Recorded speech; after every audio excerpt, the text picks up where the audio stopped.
Vous êtes en situation d'apprécier le beau paysage de Matapédia. Nous sommes fiers de notre petit village. Ça y est, la route des belvédères de Matapédia-les-Plateaux verra le jour. Le projet cogite depuis 2006 dans les cartons des 5 maires de la région. L'annonce du financement de 1 million de dollars du fédéral et de 400 000 de Québec marque le passage de la planche à dessin à la réalité. Donc, c'est un projet qui est superbe. Vous voyez l'environnement qui est magnifique. À la conjecture là, de la Restigouche et de la Matapédia. Donc, c'est un endroit qui est à développer. La même chose pour les plateaux. C'est un endroit magnifique et on souhaite que les touristes puissent venir profiter de ces beaux paysages. Pour arriver à sa concrétisation, les artisans du projet ont dû faire des concessions. Le projet est passé de 11 à 8 millions de dollars et se divise maintenant en 2 phases. La première, d'une valeur de près de 3 millions, prévoit 2 belvédères sur les 4 proposés à Saint-André-de-Restigouche et Matapédia. Leur architecture inventive s'articulera autour de thèmes propres à leur localisation.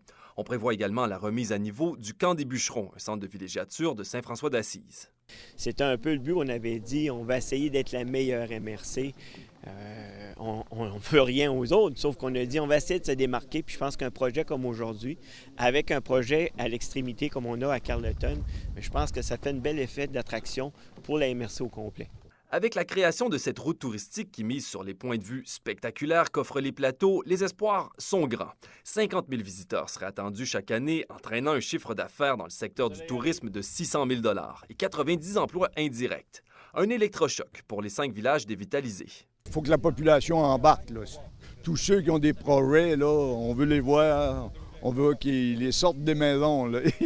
Aujourd'hui, on dirait que tout le monde a peur de montrer ces choses, mais à partir d'aujourd'hui, il faut que les gens là, sortent dans la rue puis offrent le service. Les responsables espèrent que les nouveaux belvédères seront complétés d'ici l'été 2017. Pour ce qui est de la phase 2 du projet, estimée à près de 5 millions de dollars, les soumissions seront déposées auprès des paliers gouvernementaux d'ici quelques mois.